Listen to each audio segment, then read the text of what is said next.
Sean, I was considering putting up a Spain La Liga pick for soccer fans out there today. It was a pretty close one, but I didn't do it because the season's kind of relatively new. The game is only 31 minutes in, Sean, right now. So if you wanted to do soccer, the game is 0-0. So right now it is a stupid soccer tie at the moment, but it might not end up as a super stupid soccer tie. The team I was leaning towards was Levante, the home team, versus Celta Vigo. It says Levante should win this game based upon how they've played through the first 3 games of the season. I'll be interested to see how that plays out. They're only 31 minutes in. You can get the team that the spreadsheet projected would win at plus 280. But something seems kind of weird to me because they were the favorites early on, and now that the game is in, they're not the favorites anymore. So I don't know what's going on there. There's no red card or anything like that. So I'm kind of curious why that might be. What's the price of the stupid soccer tie right now? This price of the stupid soccer tie, Sean, of the tongue twister for me is you're only going to get plus 150. So they don't think there's going to be a draw in this game. They really feel like there's going to be a winner. That's for sure.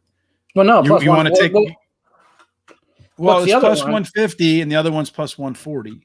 Oh, okay. So they feel that tells me they think there's going to be a winner. Otherwise, the tie would be much, much higher than it is. Yeah. You understand what I'm saying? Yeah. So, yeah, and the thing is, Celta Vigo has had a lot of control of the ball, but they're not getting any shots off. So if you're out there, you want a little bit something to do in a little bit of the afternoon, maybe a small, maybe a little test, little flirt with Levante and Spanish soccer. What do you think about that? Yeah, I mean, you got to do something. I mean, we only got baseball, so if you want to get something else, why not? Yeah, like I said, just a little flirt. So let's talk a little bit about Monday Night Football. Aaron Rodgers, he did have a very nice game. Aaron Jones, he had a very nice game too. That guy scores touchdowns. Like he either scored 4 or nothing in the game, right? Yeah, it's amazing. Now, made me mad. I said on the show 1 or 2 TDs. I bet the 1 TD. In my personal account, I bet 1 TD. I bet 2 TDs. I looked at the odds of the 3. I think it was plus 4,500, if I remember correctly. And I wanted to put the $10 on it, and I went, no, you have this strong feeling. And if you do the 3 TDs, you're already going to cut into your profit of the 1 and 2 TDs. So I stayed away from it. And my strong feeling there. See, you just never know when your strong feeling is really good and when your strong feeling is just trash. Just a bad angel on your shoulder leading you in the wrong direction. So after he got the 2 touchdowns, I was happy, but I didn't want any more. And then they just you know what they say, Sean. Bears and bulls make money, pigs get slaughtered. Be happy that you were bullish. Yeah, right? And I was happy, too, that Goff got over the passing attempts. It wasn't going too well for me in the first half when I said they'd have to throw from behind. But then when they extended it out, Detroit just kept having to throw. So that fumble that started the second half of Detroit kind of set the tone for the rest of the game for them. Yeah. So player props, I was 4-0 on Sunday and Monday. So might have to do more of those. Some of those, like the passing attempts and stuff, you just gotta, find the teams that are going to be behind, or strategy wise, teams that like to throw the ball. They're a little bit easier to predict than 6.5 points. If I were you, I would never say anything is easy because you have just jinxed yourself. No. I said a little bit easier. Yeah, but anytime you throw the E word out there, no, I avoid the E word as much as possible because that is the kiss of death for sure. I have a lot of words I mess with the kiss of death, it seems. I say I'm not superstitious, but then I won't use a lot of words to describe what I do. But anyway, your rules, you got to be getting close, is putting NL East teams in parlays. Well, I won't do that again. There's only 10 games left in the year, or 12. So, all right, let's talk a little bit about baseball. Real quick recap. I think on the weekend I was 6-0 in NFL, and you were 7-5, but we both turned a good profit. So, yes, yeah.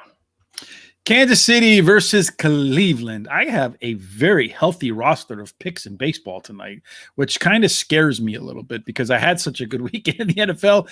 I feel like the come around is coming. You know what I'm saying?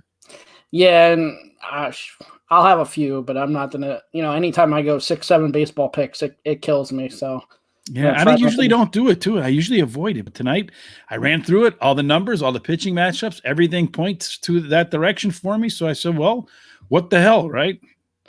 Yeah, so Kansas City, Cleveland here. I would lean Cleveland. I really would want to bet Cleveland, but I mean, they didn't show up at all for that doubleheader. So I'm wondering if Cleveland's one of those teams that is just ready for the end of the year to get here and they're done.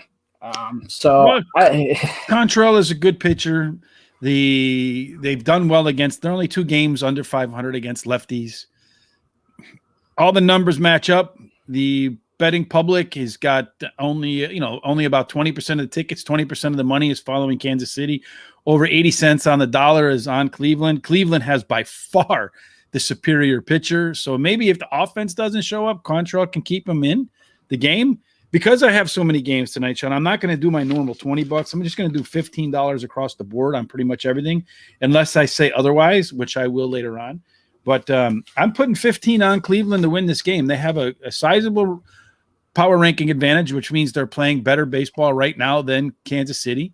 May not have looked that way yesterday. They have the decided pitching advantage and the decided run ability. So I'm going to do it, Sean. $15 on Cleveland. It may be a sour taste in my mouth too, because the second game I blindly took Cleveland because Kansas City blew them out so bad game 1, and we always mention about usually they split, and this year I think it's really been that way where they split. So I blindly took Cleveland, and it did not work out well at all. Well, not the blind squirrel finding enough. What are the odds you're getting in Cleveland? About minus. I'm getting Cleveland minus 145. That's doing the best shopping. That crazy line place from yesterday is not offering me any kind of great deals today. You know what? We're not going to thankfully. I'm not falling for any bloated lines today. We can see why they were bloated. Unless it's plus 400 for Detroit, I wouldn't touch them. Pittsburgh and Cincinnati. Not one of the games I'm on today, Sean, but I think Cincinnati probably wins this game. If you want to stick them in a minus 200 parlay. Yeah, I'm going to do that. I'm going to take Cincinnati here and put them in a parlay. The only issue is I don't always trust Cincinnati, but they really got Tyler Mahle versus Mitch Keller. They really got the advantage here, and they should win this game. They should win this game. They have the strongest run line differential on the board tonight. They're just making me pay way too much to take Cincinnati. I like too many things to put together a $200 parlay. Plus, I lost my NL East parlay last night. I don't need to put parlay together tonight, although I am going to put one together at the very end of the show, but it'll all make sense then. Right now, it doesn't make sense. So right now for the you haven't told me what your parlay is. You'll tell me what the numbers are later on. Yep. Washington and Miami. The battle of left-handed Rogers. I don't know if they're related or not.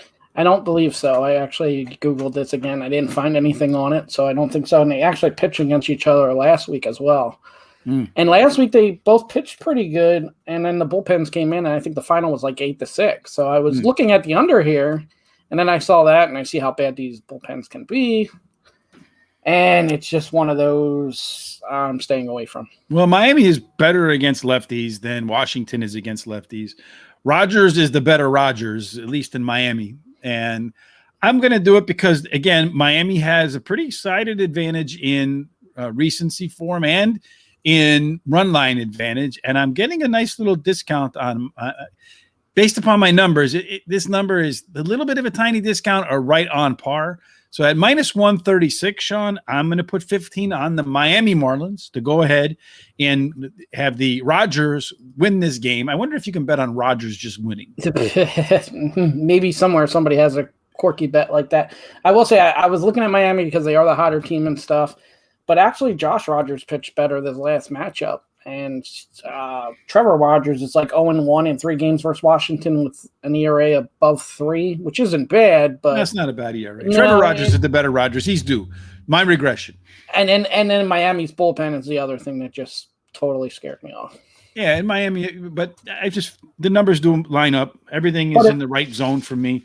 There's particular things that I look for, and all the particular things I look for check off for Miami. I'm a little bit nervous about the game, I'll be honest with you, but what the hell. Texas and New York Yankees. The Yankees last night had every chance to blow that game, and Texas had no ability to capitalize on all of the opportunities that they have. So you can take advantage of a bloated line, Sean. You get not getting a bloated line, but you're getting a big line again. Yeah, so I'm going to do the opposite here. I'm going to add the Yankees to that parlay I got going on. So it's more than 2 teams? It's more than 2 teams, yeah. We're going to go you're out 3. of your mind. You're going to go 3. When I You go have a hard 3, time getting. So early on, you said you had a hard time getting when you have 4 or 5 or 6 picks, but you're going to put 3 in one parlay. well, And because if any one of them is a weak link, you lose.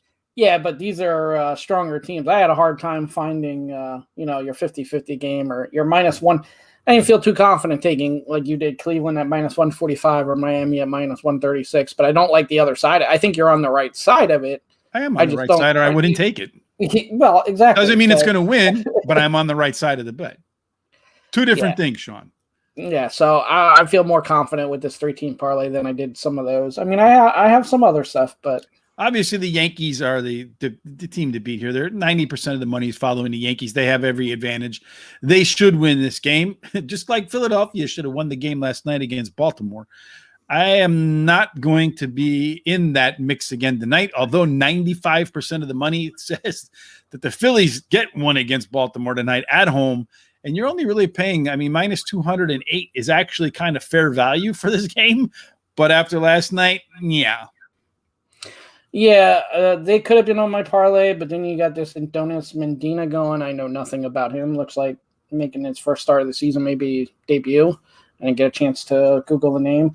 Connor Green's been giving up runs in a little bit. He's been pitching, so I'm not doing anything with this game.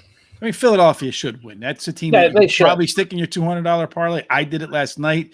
Didn't work out for me. I hope it works out for you. Tampa Bay and Toronto. Okay, Sean, rule breaker tonight.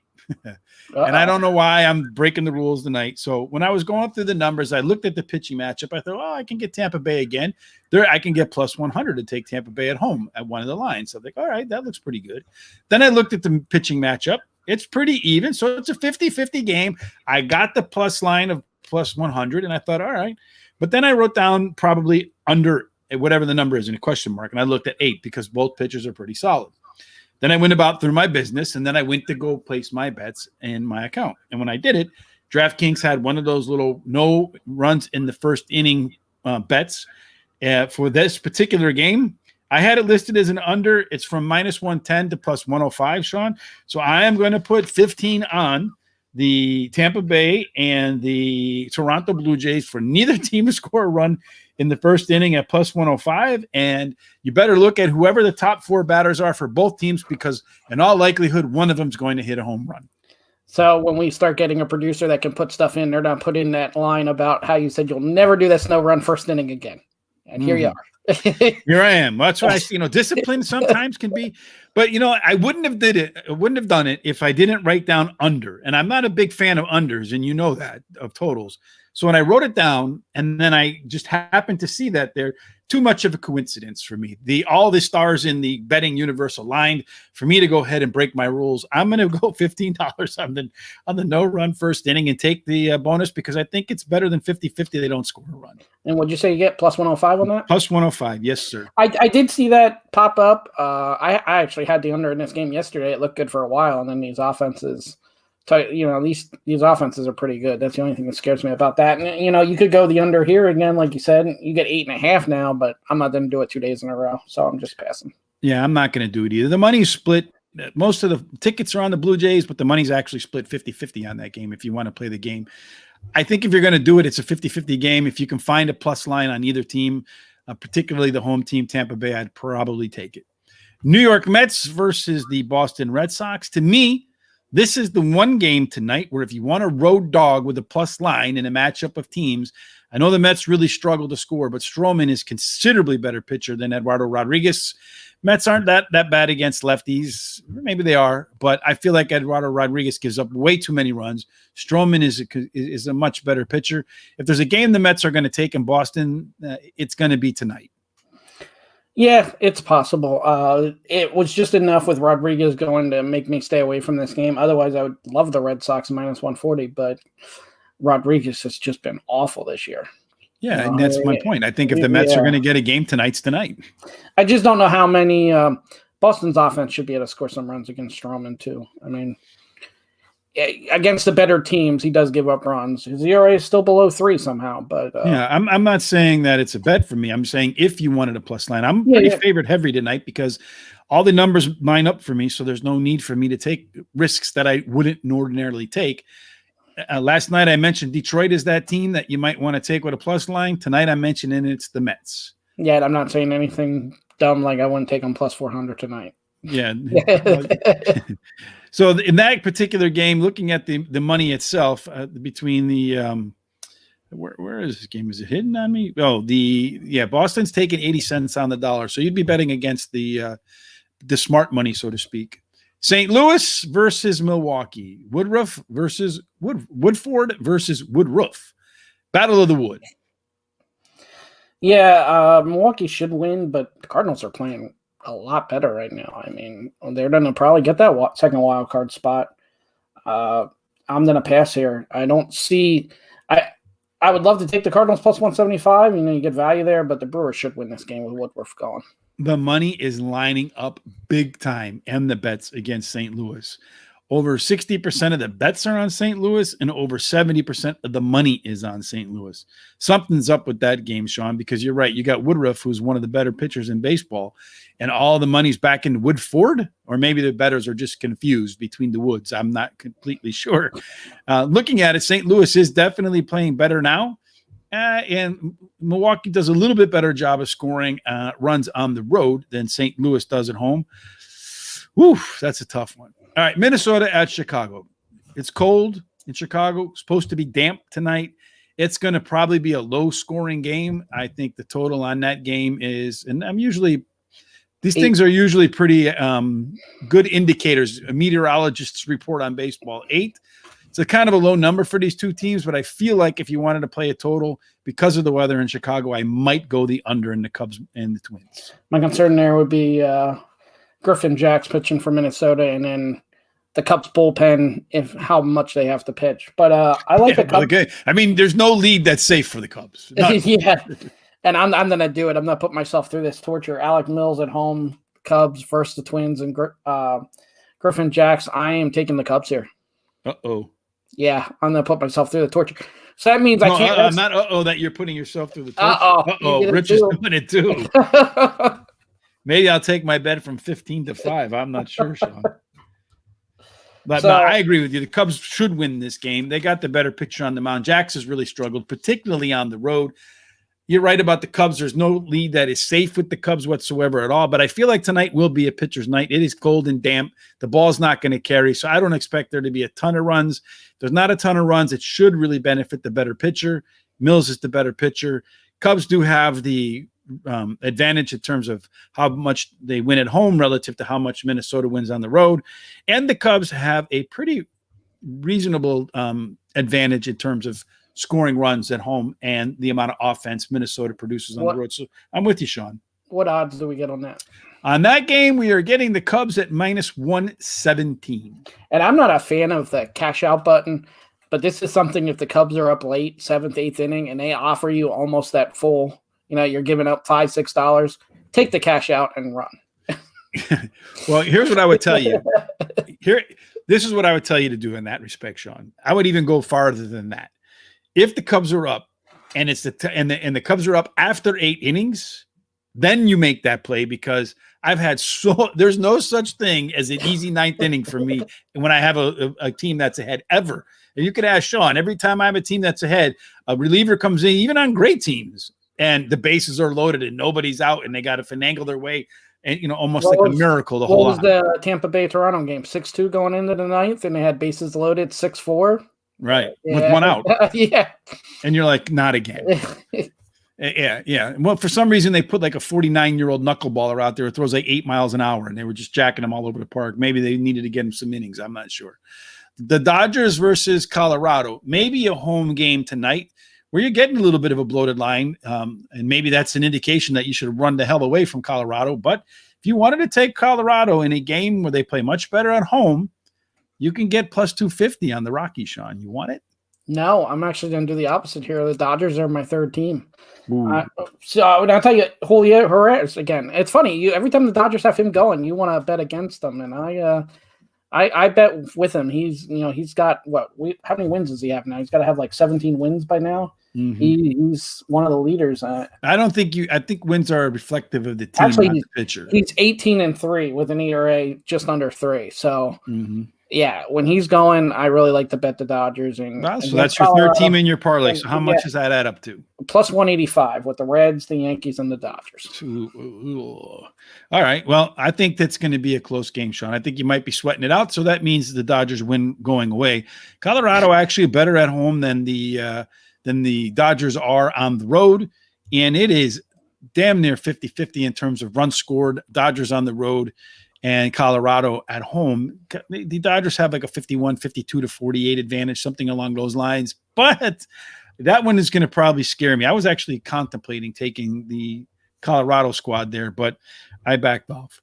Houston and LA, maybe you should put this one in your team. We never got a shot with Houston yesterday. I picked two teams yesterday that were the only two teams to get shut out unless LA scored late. I didn't know. I didn't look at it because after they got up to that 6-0 lead in the ninth inning, I turned it off. Yeah, so I'm actually, I always say don't put Houston in your parlay, so everybody's going to be comfortable with Houston now. They won 10-0. This Packy Naughton's been pitching well. I know he struggled maybe the last game. His ERA's elevated a little bit, but he's had some good starts. Mm-hmm. So actually, I'm going to take my shot here, and I'm going to put $20 on the Angels at plus 180. On his shot. Hank Aaron. Angels have Houston has a decided advantage across the board for me. Simulator says that they win at about 69%, Sean. So for you to get fair value, you probably need about, let's see, you can get 179, you can get 182. Ooh, you're getting a little bit of a discount there, Sean, but okay. Yeah, you're not getting full value at all from the folks in Las Vegas. And as far as the betting public is concerned, you're right, though, because 32% of the tickets are on the Angels, but almost 50% of the money. So people are taking a shot with the Angels. I think this is a good spot. Like I said, this Packy Naughton's been pitching good. His ERA is elevated from like one bad start. So as long as their offense shows up, I'm more worried about them scoring runs than I am him giving them too many. All right. Atlanta and Arizona. Another game, Sean, where there's just an enormous pitching advantage for Atlanta. Chavez, he's pitching well above his norm. That's for sure. But he's been consistent throughout this entire year. And he's much better in terms of the advanced metrics than Luke Weaver.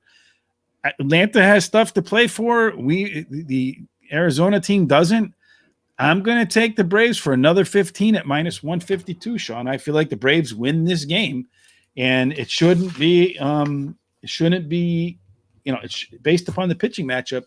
It really shouldn't come down to the bullpen at the end. Do you want the bad news or the good news? Well, you tell me. It's all the same. I'm with you, and I'm taking the Braves too. So I didn't even have to add it to the parlay because, like you said, I wish I were in an airplane right now. Just crash. So I can grab that puke bag. I think they win, Sean, and and the money is back in the Braves as well. Over 70% of the money is on the Braves. They have all the advantages, including the pitching advantage, this run scoring advantage.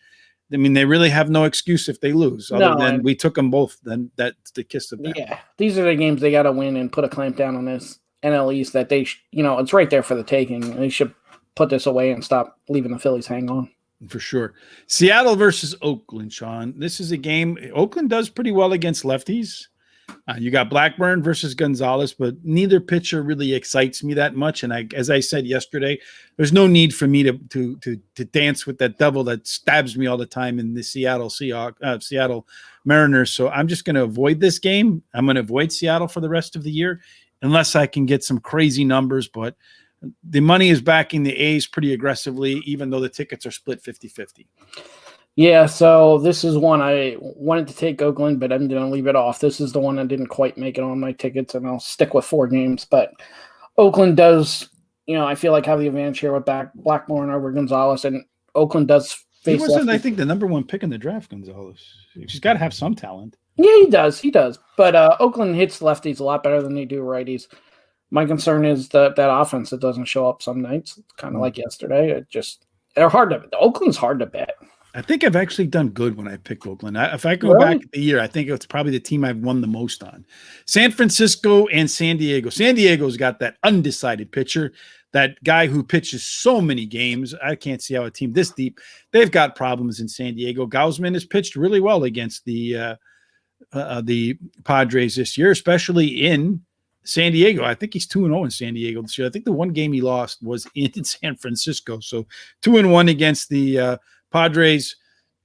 Maybe that fight between Machado and Tatis Jr. lit a fire. Any chance that they got, is now. But I think their season's over. I think they know their season's over. I can get the San Francisco. The only line I see right now is minus 140. It was minus 31, 131 a little bit earlier. I'm going to take as my last pick of the night, San Francisco, $15. They have every single advantage. They're playing better. They have they play better on the road than San Diego does at home. And they have a better ability to score runs on the road than San Diego does. And the two teams are just going like this. So what odds are you saying? Because I still have minus 115 listed on DraftKings. All right, then give me minus 115 on DraftKings. Although I will say San Diego had a pitcher listed earlier, so I don't know what happened there. All right, so I'll take minus 115. That's better. Thank you for doing the line shopping. Yeah. Hey, I got to do it sometimes. You do it for me, so. I appreciate that, Sean. Any action for you on this? No, game? I wanted to go San Fran, but earlier when I saw the pitching matchup, it was about 50-50, and I'm gonna pass on this. Gonna pass. All right. So I said I had one more bet, Sean, right? This got to be the one that's not $15 too. I have a parlay. No, this is a $5 parlay. I feel so good about every one of my games, not including the bonus, because I don't know if you can conclude those in a parlay or not. Yeah, I don't know. But if you could, I would think about adding it. But I'm going to do Cleveland, Minnesota, the Cubs, Atlanta, and San Francisco. Hope that I go 5-0 on the night. Doubtful. I can't usually win more than I lose. Lately, I've been struggling to do that. $5 at 15 plus 15, 58, Sean. So many fives there that I figured it has to be a winner. So you took all your teams that you have here to win together. Yep. Just in case it's that night, Sean. Eddie Olczyk says everybody should bet just in case, have a bet a day, just in case they're walking around lucky. Well, I think you should parlay all your winners every now and then, just in case you're walking around lucky. Especially, $5, why not? Yeah, plus 15, 58. You know what's going to come down to? Like the Cubs are going to be the only one that kills me, and they're going to be up like 4-0 going into the top of the ninth and get shelled by. Or you'll get everything right. It will come to the end of the Braves game at night, and you're like, that's one of the most confident ones you have, and they'll be the ones to lose. Yeah, and they're the ones that'll give you the nut shot, right? Yeah, that's usually what happens. Yeah, usually. All right, Sean. Well, that wraps up the show today. Any final thoughts before we get up and out of here and come back in 23 and 30? No, we're getting closer. Thursday and Friday, there's some good college football games. So there's no such thing as a good college football. And then Thursday football, it's Carolina, Houston. Not really a great game. It's also Tyrod Taylor's hurt, so yes, that really hurts. And they're not going to play Deshaun Watson. They already mentioned that they said before the season started he's out for the entirety of the year for sure. Yeah, that game could be really tricky because who wants to give up 8 on the road with Carolina too? So yeah, I don't know. We'll take a look at it. We'll see how the numbers play out in the power ranking system, Sean. I'll have it all ready to go. Until we get back again tomorrow, folks, make sure if you like what you saw here, you're making any money, tell your friends about us on Facebook, Twitter, Instagram, TikTok, however it is you communicate. Let them know about Moneyline Madman. Hit the subscribe button on YouTube. Like us on Facebook. Follow us on Twitter. Give us a thumbs up on YouTube. We'd appreciate that. Sean, that's it for tonight. Hopefully everybody's bets are winners, especially that no run in the first inning Tampa Bay Toronto game. See you tomorrow, Sean. Yeah.